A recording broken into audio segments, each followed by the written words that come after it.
오늘 특강 제목은요, 하나님 나라와 주 예수 그리스도의 복음.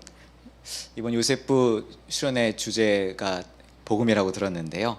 그래서 이 말씀을 함께 나누려고 합니다. 찬송가 94장 주 예수보다 더 귀한 것은 없네, 이 찬양 좋아하세요? 최근에도 예배 때 이렇게 몇 번 불렀는데요. 세상 즐거움 다 버리고 세상 자랑 다 버렸네.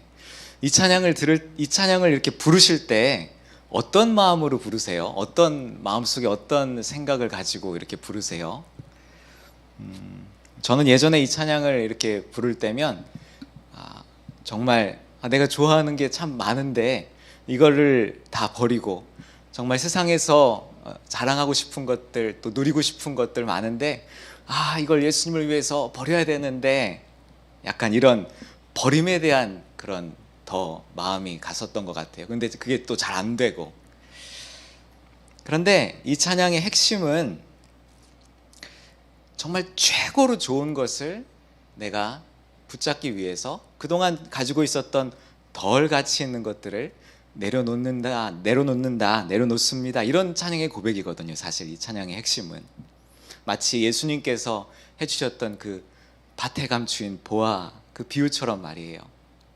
그 농부가 어느 날 땅에 가서 땅을 파다가 거기에 귀한 보화가, 값비싼 보화가 있는 것을 발견하게 됐고, 그래서 이 보화를 사기 위해서 자기의 전 재산을 가서 다 팔았어요. 팔아서 그 보화가 감추인 밭을 사잖아요.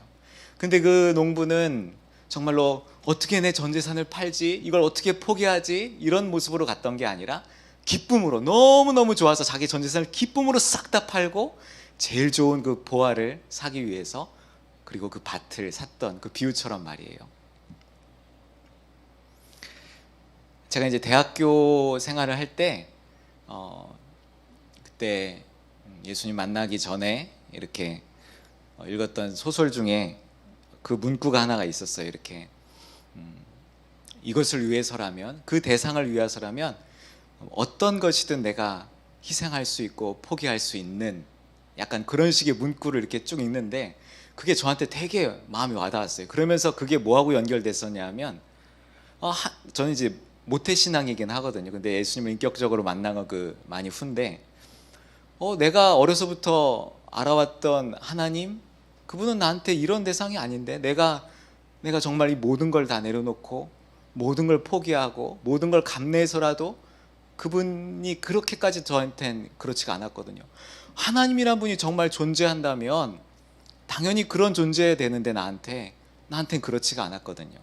그리고 그때부터 저는 더 많이 실망했고, 그리고 그때 이제 신앙의 방황을 좀 오래 이렇게 신앙의 방황을 하기 시작했어요. 하나님을 떠났었고. 그런데 오늘 이 말씀을 이렇게 나누게 된 것이 또 그런 맥락인 것도 같아요. 우리가 잘 아는 사도 바울은 정말 당시에 세상적으로 자랑할 것들, 가진 것들이 참 많았던 사람이죠. 출세가 보장돼 있었고, 뛰어난 그런 스승 밑에서 배웠고, 로마 시민권도 가지고 있었고. 그런데 그가 예수님 만나고 나서, 그리고 그 전에 좋던 모든 것들을 배설물처럼, 똥처럼 여긴다, 이렇게 얘기를 했어요. 그렇다면 그 사도 바울이 그토록이나 다른 모든 게 그 앞에서 빛을 잃어버릴 만큼 그에게 찬란하게 빛났던 그 보물이 뭐냐 하면, 사도행전 28장 그게 30절, 31절 말씀에 이렇게 나와 있거든요. 사도행전의 맨 마지막 두 구절이죠. 다 같이 한번 읽어볼까요? 시작. 바울이 온 이태를 자기 셋집에 머물면서 자기에게 오는 사람을 다 영접하고 하나님의 나라를 전파하며 주 예수 그리스도께 관한 모든 것을 담대하게 거침없이 가르치더라. 아멘. 사도 바울에게 있어서 그가 발견했던 너무나 소중한 보물, 그 두 가지는 하나님의 나라였고요, 하나는 주 예수 그리스도에 대한 복음이었어요. 이 두 가지를 발견하고 나서 그는 다른 모든 게 그의 눈앞에서는 다 똥처럼, 우리가 정말 소중히 여기던 출세, 자랑, 부, 이런 것들이 이 두 가지 앞에서는 다 빛을 잃어버리는 거예요. 그리고 그는 평생 이 두 가지를 어느 곳에서든지 전하며 살았어요. 이것을 위해 목숨을 바쳤고 그렇게 살아갔어요. 근데 이게 정말 왜 그렇게 좋은 건가? 그게 이제 오늘 우리가 함께 들을 말씀이에요. 사도 바울의 그 고백처럼 두 가지를 살펴볼 건데, 첫 번째가 하나님 나라에 대한 거죠. 하나님 나라의 복음이죠. 우리가 가지고 있는 이 성경은 하나님 나라에 대한 말씀이에요. 그렇죠?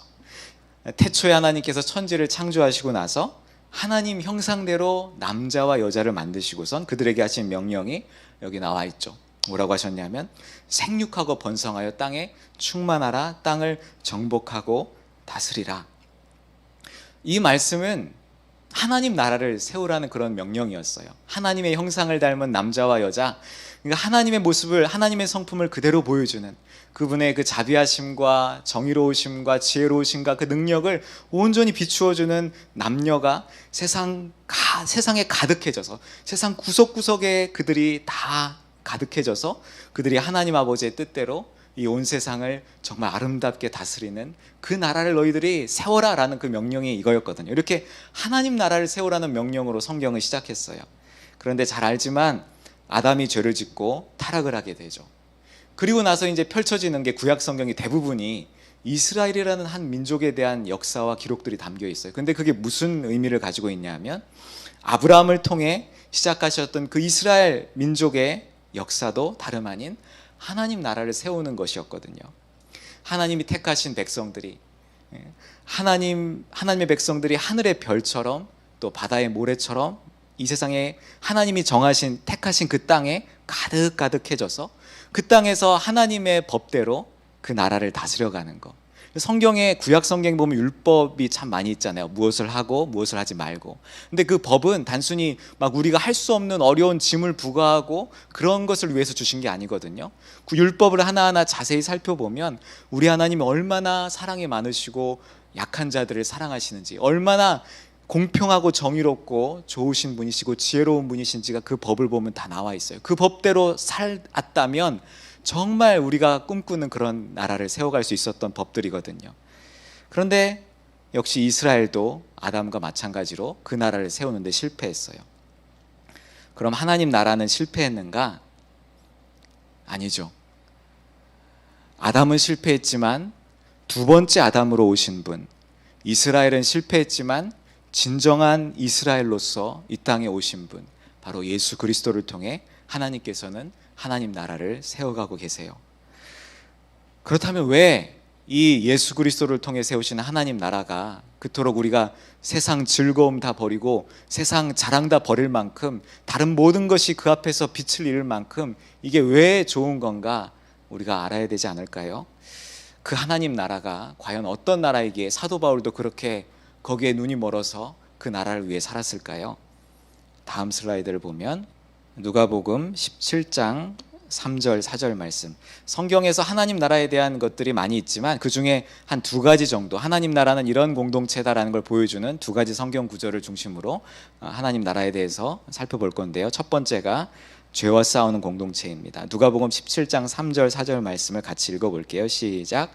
너희는 스스로 조심하라. 만일 내 형제가 죄를 범하거든 경고하고 회개하거든 용서하라.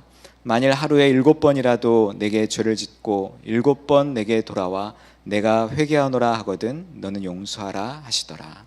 예. 죄에 대한 말씀이에요. 하나님 나라 공동체는 이 죄와 싸우는 공동체라는 그런 말씀입니다. 우리가 살고 있는 이 세상이 여러분에게 지금 어떤 식으로 느껴지세요? 어떤 사람들은 이 세상이 참 살기 좋다, 여러 가지 편리한 것들이 많고 누릴 것도 많고 맛있는 것도 많고 볼거리들도 많고 즐길 것도 많고 괜찮은 곳이다, 참 좋은 사람들도 많고, 그렇게 생각하는 분도 있을지 모르겠습니다. 하지만 이 성경이라고 하는 렌즈를 통해서 이 세상을 면밀히 살펴보면 우리가 사는 이 세상은 한마디로 말해서 죄가 가득한 세상이고 그 죄 때문에 많은 사람들이 신음하고 비참한 가운데 사는 세상이에요.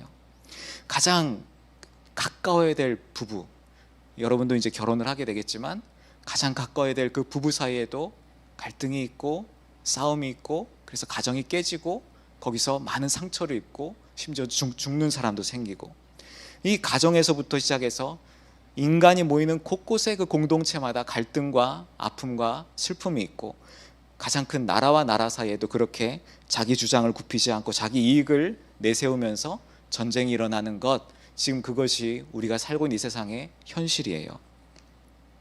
그 싸움으로 인한 눈물과 고통과 불안감과 절망이 있는 곳, 또 우리 몸에서 발생하는 그 질병들, 크고 작은 질병들, 여러분 어디 아픈데 지금 있으신가요? 그런 모든 질병들도 역시 자연스러운 현상이 아니죠. 원래는 그런 게 없었으니까. 죄가 들어온 다음부터 죄 때문에 생겨난 거니까. 또 병도 병이지만 사실 인간 세상을 살면서, 우리가 이 세상 살면서 제일 스트레스 받고 제일 힘든 게 뭐예요 혹시? 저는 관계라고 생각해요. 사람과의 관계. 다른 사람들과의 관계 속에서 얼마나 많은 아픔들을 겪어요 우리가. 이게 왜 관계에 어려움이 일어나냐면 저 사람이 미숙하기 때문에 그래요. 사실 저 사람이 이기적이고 저 사람이 자기중심적이고 그리고 아직 사람이 덜 돼서 그런 거거든요. 근데 잘 생각해보고 잘 살펴보면 나도 똑같아요. 사실 나도 미숙하고 나도 자기중심적이고 이기적이어서 결국 우리 안에 있는 이런 미숙함 때문에, 이 자기중심 이기적인 모습들 때문에 결국 서로 상처를 주고받는 거거든요. 이런 것들을 보면서 겪으면서 여러분 안에 어떤 거룩한 불만족이 있나요?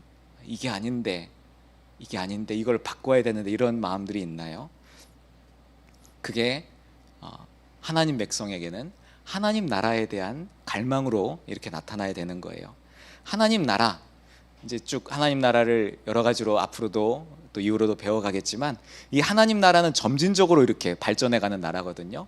그래서 성경의 끝에 가면 이 나라가 완성된 형태로 나타나고 있어요. 요한계시록에 보면 그 하나님 나라, 완성된 하나님 나라, 어떤 나라일까요?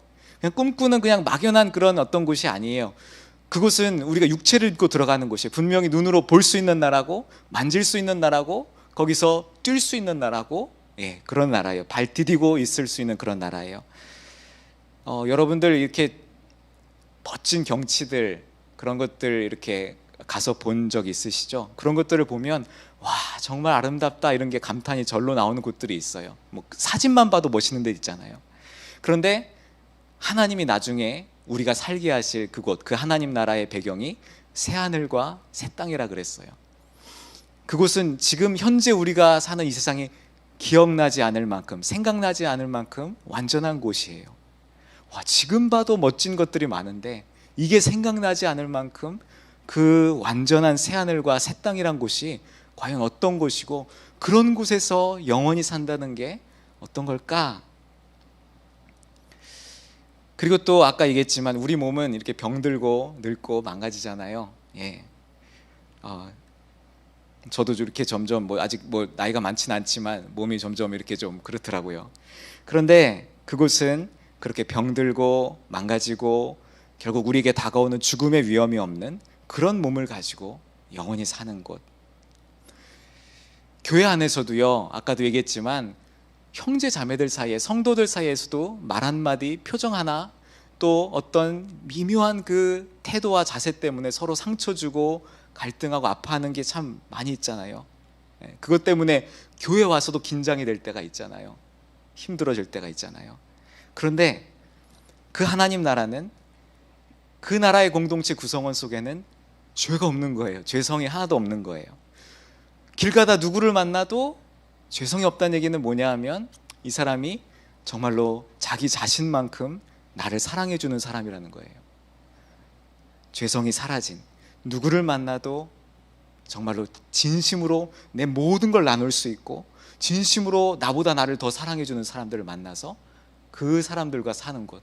사람이 스트레스나 사람이 지옥이 아니라 사람이 천국이 되고 사람이 나의 기쁨이 되는 곳, 그런 곳에서 사는 것. 이 땅에서도 우리가 예배를 드리고 찬양을 할 때 보면 정말 말씀을 들으면서 찬양을 하면서 때때로 감격하고 벅차오를 때가 있잖아요. 그런데 그 완전한 하나님의 완전한 임재 속에서, 그리고 우리를 사랑하시는 그 예수님을 직접 내 눈으로 보고 그분의 따뜻한 손길을 내가 만지고, 그러한 가운데 그 하나님과 예수님께 진정한 경배를, 완전한 예배를 드리는 곳, 그런 식의 삶을 누리게 될 그곳이 과연 어떤 삶일까? 이게 하나님 나라거든요. 하나님 나라. 우리가 사는 이 세상에서의 이 비참함들을 자꾸만 겪으면 겪을수록, 그리고 하나님께서 약속하신 그 나라의 아름다움을 우리가 소망하면 소망할수록 우리 안에는 여기에 대한 갈망과 거룩한 불만족이 있어야 되는 거예요. 그렇지만 우리 그리스도인은 장차 누리게 될 그것을 바라보면서, 그 나라를 바라보면서 그냥 그렇게 사는 또 사람들은 아니에요. 왜냐하면 하나님 나라는 이미 2000년 전 예수님이 이 땅에 오시면서부터 완전히 시작된 또 나라이기 때문에요. 실체가 있는 나라이기 때문에요. 그리고 그 하나님 나라를 가장 이 세상에서 그 어디에서보다 맛볼 수 있는 나라, 공동체가 어디냐 하면 바로 교회고 요셉부라는 거예요. 여기서부터 우리가 맛보고 이걸 세상에 보여주는 것, 그것이 하나님 나라를 꿈꾸는 그런 우리의 모습이 되어야 되는 거예요. 하나님 나라는 이런 곳인 거예요. 그 다음 슬라이드를 보여주시면, 하나님 나라는 또 어떤 곳일까? 성경에서 한 군데를 보면 이런 곳이 있어요. 많이 거둔 자도 남지 않고 적게 거둔 자도 부족하지 않은 그런 공동체. 이 출애굽기 말씀을 쭉 읽어보면 독특한 장면이 하나 나와요. 이제 이게 여기 있는 16절, 17절부터 18절 말씀 한번 같이 읽어보도록 하겠습니다. 시작. 이스라엘 자손이 그같이 하였더니 그 거둔 것이 많기도 하고 적기도 하나 오멜로 되어본즉 많이 거둔 자도 남음이 없고 적게 거둔 자도 부족함이 없이 각 사람은 먹을 만큼만 거두었더라. 우리가 잘 아는 거 있잖아요. 애굽을 탈출한 이스라엘 백성들이 광야 생활할 때 먹을 게 없는데 하나님께서 하늘에서 꿀 섞은 과자 같은 만나라는 걸 내려주셔서 먹게 하셨잖아요. 그 매일매일 내려주셨어요. 아침에 일어나 보면 그 만나가 지천에 쫙 깔려 있었단 말이에요. 그런데 하나님께서는 이 만나를 거둘 때 모든 사람들이 그냥 우르르 나가서 막 그냥 자기 먹고 싶은 대로 그냥 다 거두는, 이렇게 하지 않으셨어요. 반드시 가족별로, 그 가족들이 사는 텐트별로 대표 한 사람씩 나와가지고 그 만나를 거두어 가게 하셨어요. 만일 우리 텐트에 사는 우리 가족이 2명이면 2호멜이라는 그 분량을 거두게 하셨고, 우리 가족이 10명이면 10호멜을 거두라고 하셨어요. 처음엔 욕심을 내서 필요 이상으로 막 더 많이 가져간 사람들도 있었지만, 이 만나는 하루가 지나버리면, 하루가 묵히면 썩어버렸기 때문에 점점 그런 사람은 없어졌어요. 그래서 결국 정말로 자기 필요한 만큼씩 딱 거뒀단 말이에요. 한번 생각해 보세요. 만나가 이렇게 쫙 내린 날, 어느 날 아침, 그 이스라엘이 광야에서 치고 있는 텐트에서 한 사람 한 사람씩 대표들이 나와요. 그러면서 어떤 사람은 바구니를 10개 가져와 가지고 10개 쓸어 담는 거예요. 그리고 10개를 짊어지고 자기 텐트로 가요. 어떤 사람은 바구니 2개만큼만 채워서 그 2개를 들고 자기 텐트로 돌아가는 거예요. 그런데 결국 10개를 가져간 사람도 많이 가져간 게 아니라 남지 않았고, 2개만 가져간 사람도 결코 부족하지 않았던 그런 공동체였던 거예요, 그때. 근데 이 말씀이 신약 성경에 가면 한 번 더 이 말씀이 나오는 데가 있어요. 이 말씀을 인용하는, 사도 바울이 인용하는 곳이 있어요. 고린도후서 8장 14, 15절에 제가 읽어드릴게요. 이런 말씀이 있어요. 이제 너희의 넉넉한 것으로 그들의 부족한 것을 보충함은 후에 그들의 넉넉한 것으로 너희의 부족한 것을 보충하여 균등하게 하려 함이라. 이게 무슨 얘기냐면, 지금 사도 바울이 고린도 교회에 지금 저쪽에 가난한 교회가 있는데 좀 구제헌금을 좀 모아서 해라, 이런 얘기를 하고 있는 거거든요. 지금은 저기가 부족하니까 너희가 좀 넉넉하니까 좀 모아서 구제를 해주고, 나중에 너희가 힘들어지면 저쪽 교회의 형제자매들이 또 너희를 도와줄 수 있다, 이런 얘기를 하는 거예요. 그러면서 그 다음 구절이 뭐냐면, 기록된 것 같이, 구약 성경에 기록된 것 같이 많이 거둔 자도 남지 아니하였고 적게 거둔 자도 모자라지 아니하였느니라. 바로 이 지금 출애굽기 말씀을 사도 바울이 거기서 인용을 했던 거예요. 뭐 할 때? 구제헌금 하라고 했을 때. 다음 슬라이드. 사도 바울이 살았던 이 초대교회 시대에는 가난한 성도들과 부유한 성도들이, 지금 우리가 사는 이 교회처럼 가난한 성도, 부유한 성도가 같이 섞여 살고 있었어요. 그런데 이 초대교회는 놀라운 일이 생겼어요. 오순절에 성령이 임하시고 처음 이 교회라는 공동체가 세워졌을 때, 이 초대교회의 가장 중요한 특징 중에 하나는 바로 그곳에 가난한 사람이 없었다는 거예요. 한번 저 말씀 사도행전 4장 34절 35절 읽어보겠습니다. 시작.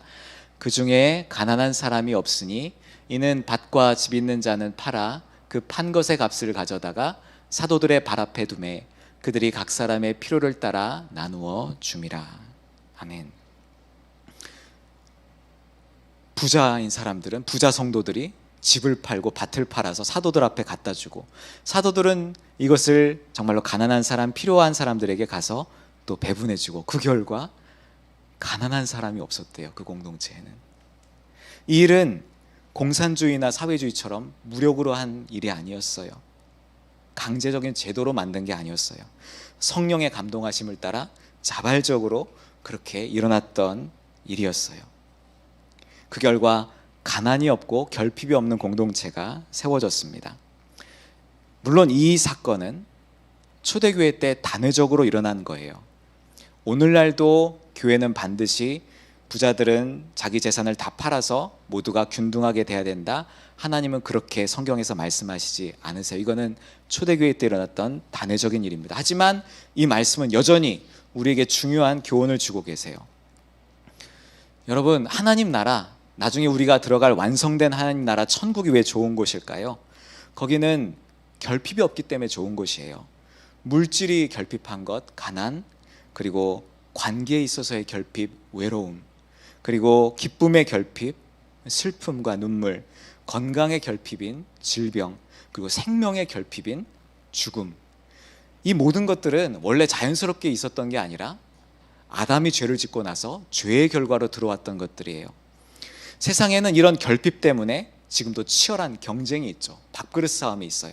밥그릇은 하나인데 사람은 여럿이니까 이 치열하게 이 밥그릇을 내가 얻으려고 싸우는 거예요. 그 결과 어떤 일이 벌어지고 있어요? 힘센 사람은 하나만 먹어도 되는데 10개를 가지고 있고, 힘이 약한 사람은 줄인 배를 움켜쥐며 살고 있어요. 그렇게 세상에는 이 결핍 때문에 일어나고 있는 싸움과 갈등과 고통이 참 가득한데, 초대교회에는 이게 없었다는 거예요.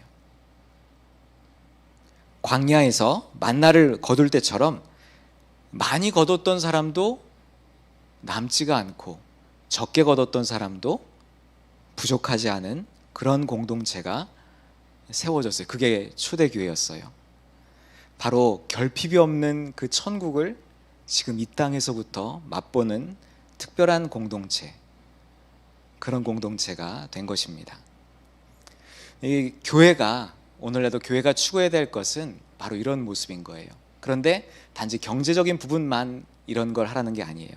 만일 내가 우리 교회, 우리 요셉부에서 잘 적응했고 우리 공동체 안에서 내가 아는 지체들이 참 많다면, 나라는 사람은 관계라는 면에 있어서는 우리 요셉부에 처음 들어온 새가족들에 비해서 나는 부자예요. 부유한 사람이에요. 그렇다면 교회에 처음 온 그런 새가족들에게 내가 먼저 다가가서 인사하고 또 관계를 만들어주고 그들이 잘 적응하게끔 돕는 것, 이게 바로 결핍이 없는 공동체를 만들어가는 그런 길이에요. 내가 남다른 은사를 가지고 있다면, 찬양의 은사를 가지고 있거나 아니면 뭘 잘 가르치거나 이런 섬김을 더 잘한다거나 이런 것들이 있다면 그 은사를 가지고 또 그것이 부족한 이들을 섬겨가는 거예요. 그래서 결핍이 사라지게끔 하는 것. 나 아무것도 없어요. 남보다 더 가지고 있는 게 없어. 이런 사람은 세상에 한 명도 없어요. 그런 사람도 다른 형제에게 찾아가서 따뜻한 말 한마디 해줄 수 있고 그를 위해서 기도해 줄 수 있어요. 이렇게 내가 가진 것을 나누어서 우리 교회 구석구석에 가장 작은 한 사람에게까지 이 생명과 복이 흘러가는 공동체.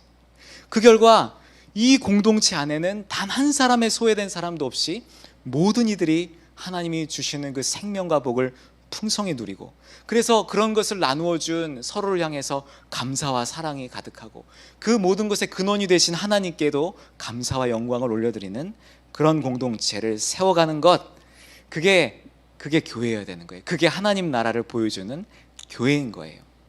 어때요? 이 하나님 나라가 이런 나라라는 거예요. 그걸 지금부터 우리가 누릴 수 있고 지금부터 세워가야 하고, 그리고 이것의 완성판을 우리가 장차 천국에서 누릴 수 있다는 게, 이게 하나님 나라인 거예요. 그래서 사도 바울은 이 하나님 나라를 알게 된 이후로 거기에 미쳐서 살아갔던 거예요. 다른 게 눈에 보이지 않는 거예요. 우리도 그렇게 사모하며 살았으면 좋겠어요. 하나님 나라의 복음이 아까 첫 번째였고요, 그렇죠? 두 번째가 주 예수 그리스도의 복음입니다. 자, 그 하나님 나라, 너무나 아름다운 그 하나님 나라는 우리가 세울 수 있는 게 아니에요. 사람이 세우는 게 아니에요. 사람의 힘으로는 이런 공동체를 절대 세울 수 없어요. 이거 비슷한 거 흉내냈던 게 공산주의 그런 거라고 알고 있어요. 그 결과가 어때요? 지금 그런 공산주의 나라들을 보면 오히려 권력과 부가 소수에게 더 집중돼 있고 약자들이 거기서 희생당하는 그런 모습을 보잖아요. 사람이 할 수가 없는 거예요, 그거는. 왜? 제도가 문제가 아니에요. 사람이 문제이기 때문에 그런 거예요. 아무리 좋은 제도, 이상적인 제도를 만들어놔도 그 사람 한 사람 한 사람이 다 죄인이고 이기적이기 때문에 그런 게 이루어지는 게 불가능한 거예요. 그렇다면 우리가 꿈꿔야 되는 이 하나님 나라는 도대체 어떻게 세워갈 수 있을까? 오직 예수 그리스도를 통해서 세워가는 나라예요. 예수 그리스도께서 세우시는 나라예요. 제가 아는 어떤 목사님은 설교가 늘 기승전 그 다음에 그리스도였어요. 예수 그리스도였어요. 심지어 결혼식 주례에 가셔서도 결국은 하시는 얘기가 예수 그리스도였어요. 어떤 분은 그런 얘기를 하시더라고요. 아, 예수님을 믿는 것, 예수 그리스도의 복음, 그거는 너무 기본적인 게 아니냐, 그건 처음 신앙생활 시작할 때 그거 하는 거 아니냐. 그렇지 않아요. 하나님 나라를 어떻게 세울 수 있을까요? 우리 교회 안에다가 특수한 제도와 법률을 만들어 놓으면 될까요? 교회 공동체에 들어오는 성도는 일정 수준 이상의 재산을 가지게 되면 그것을 강제로 몰수해서 가난한 자들에게 나눠주고, 성범죄나 이런 악한 범죄를 저지르는 사람이 있으면 그것을 강력하게 처벌할 수 있는 그런 법들을 만들어 놓으면 교회가 하나님 나라다워질까요?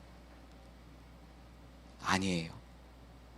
하나님 나라는 제도와 환경의 변화로 만드는 게 아니라 그 공동체의 구성원 한 사람 한 사람이 새롭게 변화됨으로 만들어지는 나라이기 때문에 그런 거예요.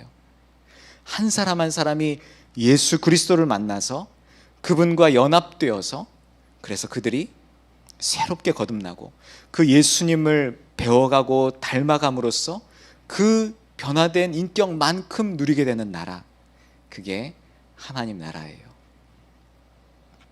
그래서 성경을 보면요, 성경은 예수님에 대한, 예수 그리스도의 복음에 대한 말씀으로 가득 찬 책이 성경이에요.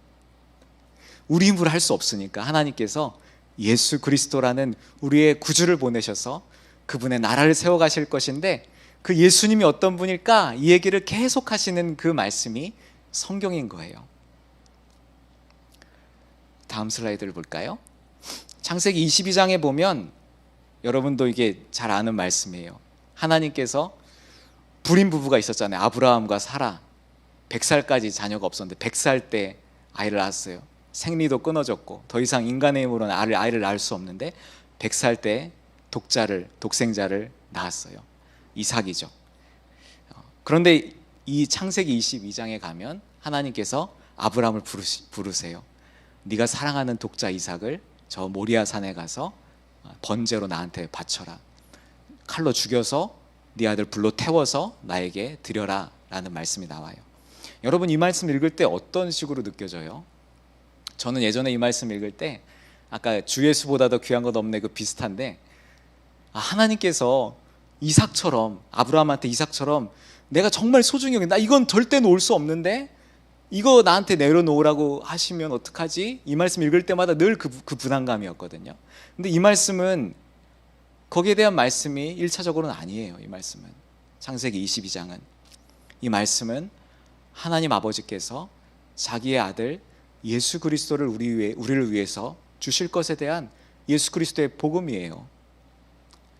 지금 여기 그림에 나온 것처럼 성경을 읽어보면 아브라함이 하나님의 명령을 받고 그대로 순종을 하죠.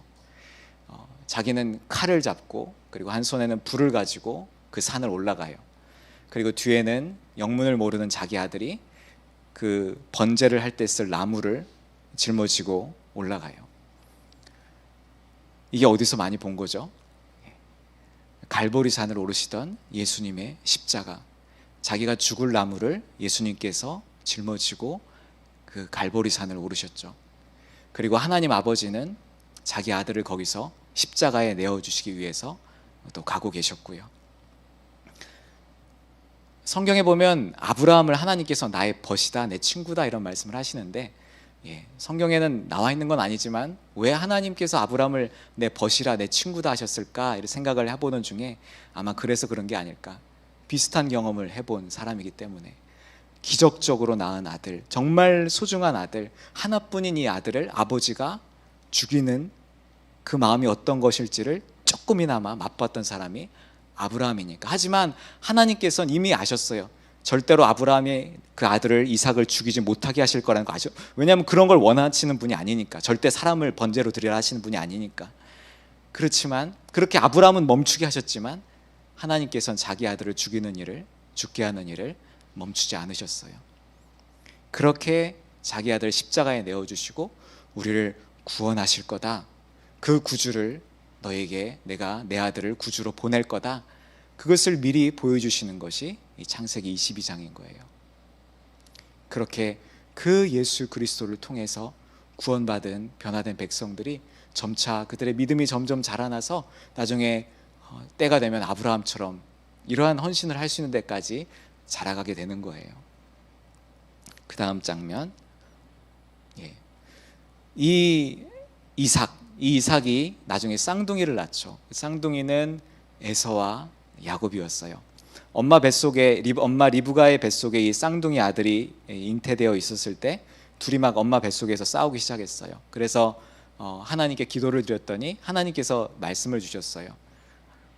두 민족이 리브가 내 뱃속에 있는데 큰 자가 작은 자를 섬길 거다. 다시 말해서 형이 동생을 섬기게 될 거다. 무슨 얘기냐면 결국 하나님께서는 형 에서를 버리시고 동생인 야곱을 택할 거다. 아직 이 아이들은 엄마 뱃속에 있으니까 무슨 나쁜 짓을 한 적도 없는데 그런 것 때문이 아니라 하나님께서 그분의 뜻을 따라 동생을 택하시겠다 하신 거예요. 이 말씀을 주셨다면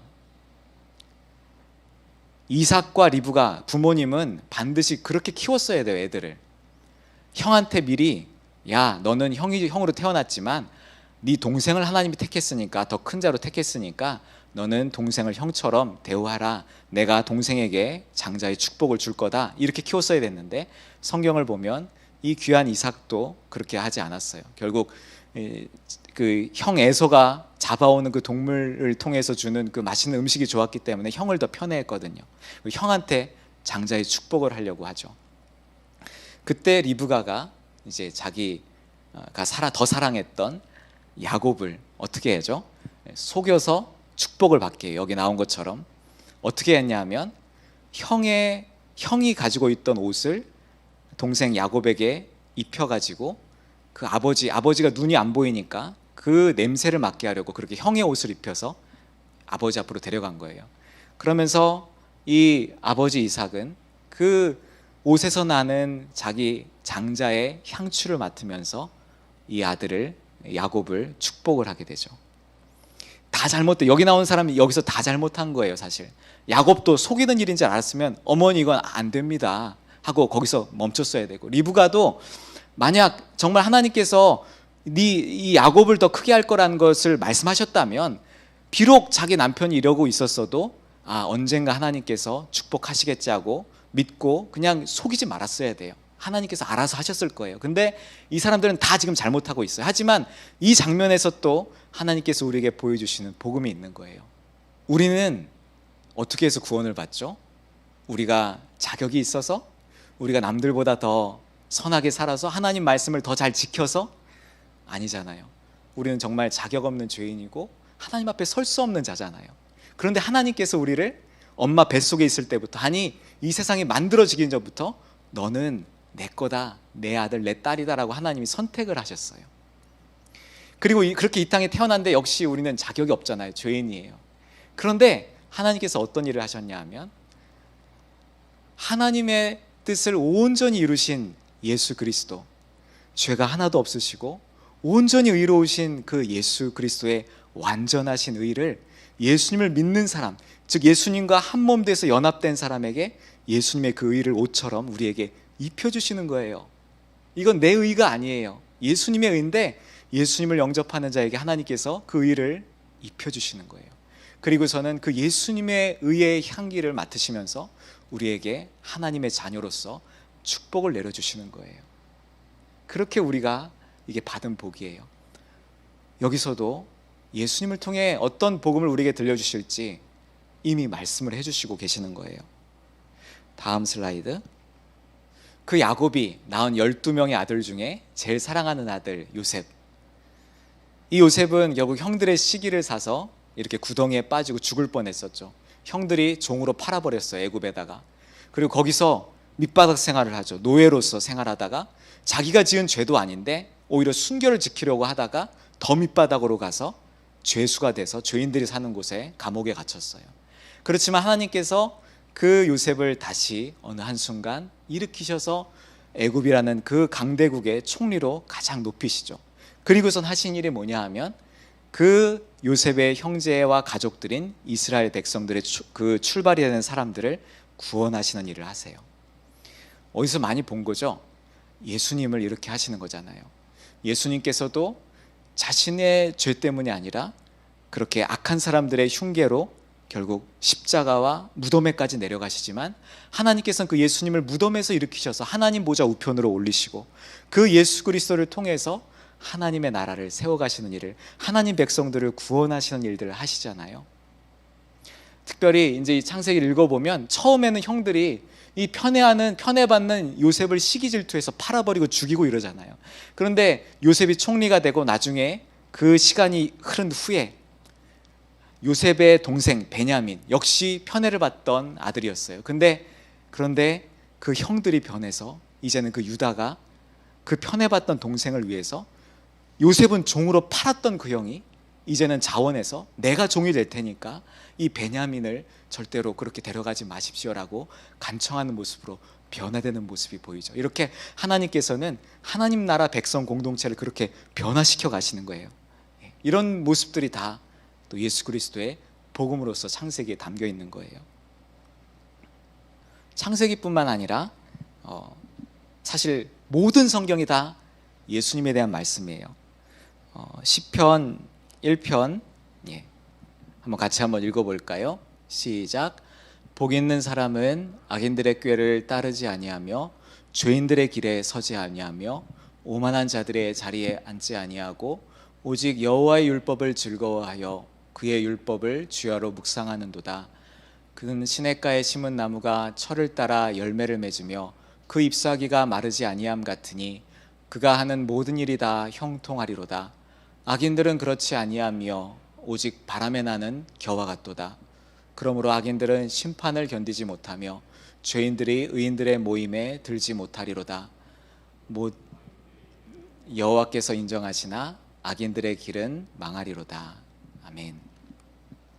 시편 1편은 읽을 때 시편 1편을 읽으면 이게 어떤 말씀으로 다가오는지 여러 가지 경험들을 하셨을 거예요. 시편 1편은 예수님에 대한 말씀이에요. 여러분 어때요? 여러분 정말 여호와의 율법을 즐거워해서 주야로 그 율법을 묵상하고 계시는가요? 정말 여러분들은 악인도 죄인도 오만한 자도 아니라 늘 겸손하고 늘 진실하고 완전히 하나님 앞에서 의로우신 그런 분들이신가요? 그렇지 않아요. 우리는 오히려 여기 나오는 악인, 죄인, 오만한 자들과 같고 사실 우리들은 죄인이에요. 그런데 이렇게 하나님의 율법을, 여호와의 율법을 주야로 즐거워하시면서 묵상하시면서 그 말씀에 온전히 순종하신, 그래서 하나님의 복을 받기에 합당하신 유일하신 한 분이 계세요. 그분이 바로 예수 그리스도이신 거예요. 하지만 그 예수님은 여기에 나온 것처럼 형통한 복, 그런 복을 받은 인생이라고 할 수 없어요. 예수님의 인생을 살펴보면 정말 많은 고통과 괴로움을 겪으셨고 마지막에는 십자가를 지시기까지, 저주를 받으시기까지, 마치 여기 나오는 악인들이 받아야 될 심판을 받으시는 그런 인생을 사셨잖아요. 왜 그랬냐 하면 바로 우리들을 위해서 그러신 거예요.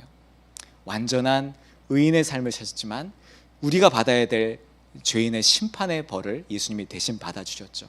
우리는 그 유일한 복 있는 분이신 예수 그리스도를 믿음으로 그분과 연합되어서 하나가 되어서, 그래서 우리는 이제 이런 복 있는 삶을 살아가야 되는 사람이 되는 거예요.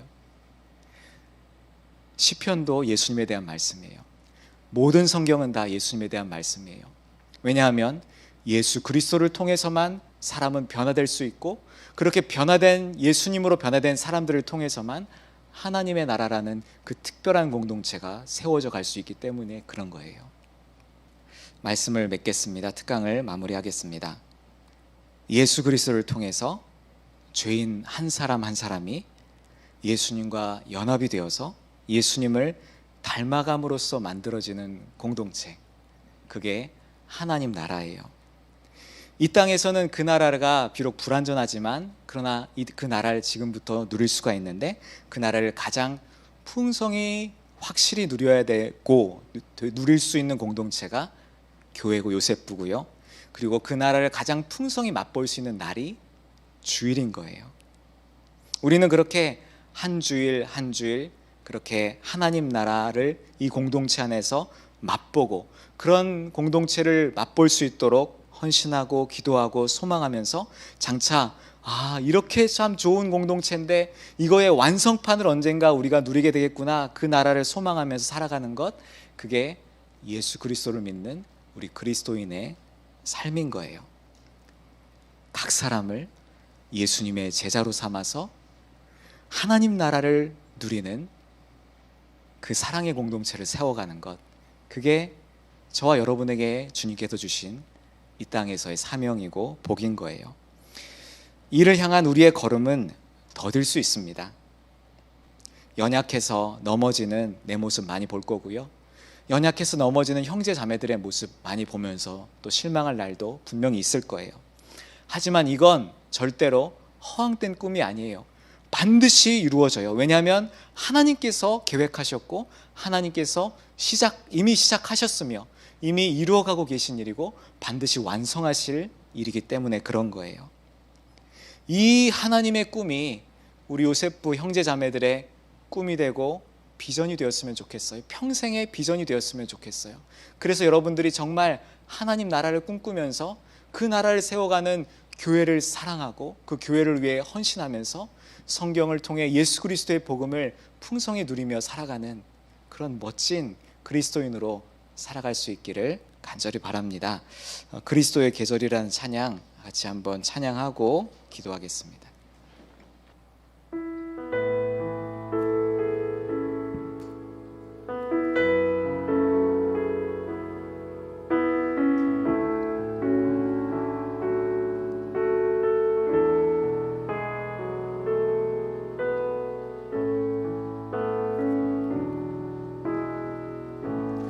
민족의 가슴마다 피 묻은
같이 기도하면 좋겠습니다. 정말 우리 요셉부를 통해서 이 땅에 그리스도의 계절이 임할 수 있도록 정말 하나님의 나라를 꿈꾸는 그런 주의 청년들이 이곳에 가득하여져서 먼저 요셉부 공동체를 하나님의 나라를 풍성히 누리는 그러한 공동체로 세워가고자 예수 그리스도의 복음을 더 알아가기에 힘쓰고 그 예수 그리스도의 복음대로 살아내기를 힘쓰는 그런 아름다운 하나님 나라 공동체가 요셉부가 될 수 있게 해달라고 기도했으면 좋겠고요. 또 이를 위해서 앞서 힘쓰시는 우리 김수환 목사님과 또 임원들과 가장들과 또 찬양팀과 모든 섬기는 이들이 또 이를 기쁨으로 잘 감당할 수 있게 해달라고 함께 기도하도록 하겠습니다.